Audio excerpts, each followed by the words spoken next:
ঘন সবুজে ঘেরা এক বিশাল জঙ্গল। সেখানে আকাশ ছোঁয়া শাল, সেগুন গাছ, ঝর্ণার কলকল শব্দ আর নানা রঙের পাখির কিচিরমিচিরে মুখর থাকত চারপাশ। সেই জঙ্গলের রাজা ছিল এক বিশাল দেহী সিংহ। তার নাম ছিল বজ্র। বজ্র ছিল খুব শক্তিশালী, সাহসী আর ভয়ঙ্কর। তার এক গর্জনেই জঙ্গলের হরিণ, খরগোশ, এমনকি হাতির বাচ্চারাও কাঁপতে শুরু করত।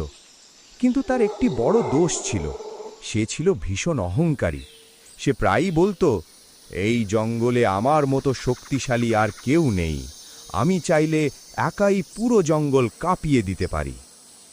অন্যান্য প্রাণীরা মুখে কিছু না বললেও মনে মনে কষ্ট পেত, কারণ বজ্র কখনো কারো উপকার করত না, বরং ছোট প্রাণীদের অবহেলা করত।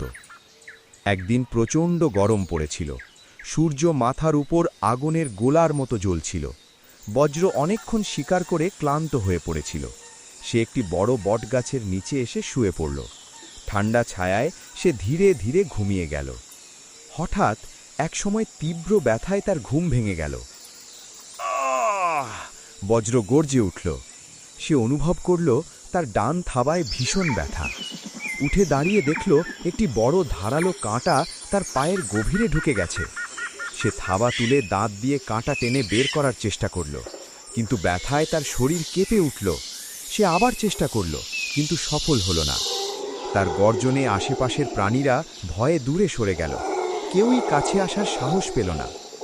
বজ্র রাগে চিৎকার করে বলল, কেউ আছে, আমাকে সাহায্য করো।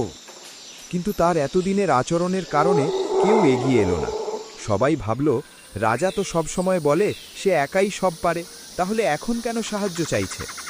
ঠিক তখনই আকাশ থেকে একটি ছোট্ট নীল পাখি উড়ে এসে গাছের ডালে বসল। পাখিটির নাম ছিল টুনি। টুনি খুব ছোট, কিন্তু তার মন ছিল সাহসী আর দয়ালু। সে নিচে তাকিয়ে দেখল বজ্র ব্যথায় কষ্ট পাচ্ছে। টুনি ধীরে ধীরে উড়ে এসে বজ্রের সামনে বসল।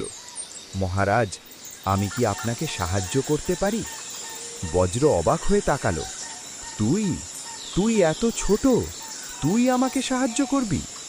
টুনি হালকা হাসল। আকারে ছোট হলেই যে শক্তি কম তা তো নয়, কখনো কখনো ছোটরাও বড় কাজ করতে পারে। বজ্র কিছুক্ষণ চুপ করে রইল। ব্যথা এত বেশি ছিল যে সে আর তর্ক করতে পারল না। ঠিক আছে, সে বলল, চেষ্টা করে দেখ। টুনি খুব সাবধানে বজ্রের থাবায় বসল। সে তার ছোট্ট ঠোঁট দিয়ে কাঁটার মাথাটা ধরল। মহারাজ, একটু ধৈর্য ধরুন, টুনি বলল। বজ্র চোখ বন্ধ করল। একটু পরেই টুনি ধীরে ধীরে কাঁটাটি টেনে বের করে আনল। বজ্র হালকা গর্জন করল, কিন্তু কিছুক্ষণের মধ্যেই ব্যথা কমে গেল। টুনি বলল, হয়ে গেছে। বজ্র তার থাবার দিকে তাকিয়ে দেখল কাঁটাটি সত্যিই বের হয়ে গেছে। সে গভীর নিঃশ্বাস ফেলল। অনেকক্ষণ পর সে স্বস্তি অনুভব করল।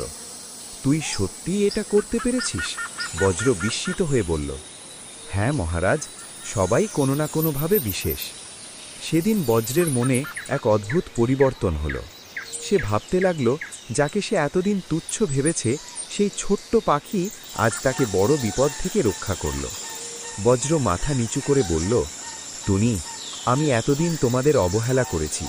আমি ভেবেছিলাম শুধু শক্তিই সবকিছু, কিন্তু আজ বুঝলাম দয়া, সাহস আর বুদ্ধিও শক্তির অংশ। টুনি বলল, মহারাজ, আপনি যদি সত্যি বদলাতে চান তাহলে সবাইকে সম্মান করতে শিখুন। বজ্র সেদিন প্রতিজ্ঞা করল সে আর অহংকার করবে না। পরের দিন থেকে জঙ্গলে সবাই একটি পরিবর্তন দেখতে পেল। বজ্র আর অকারণে গর্জন করত না।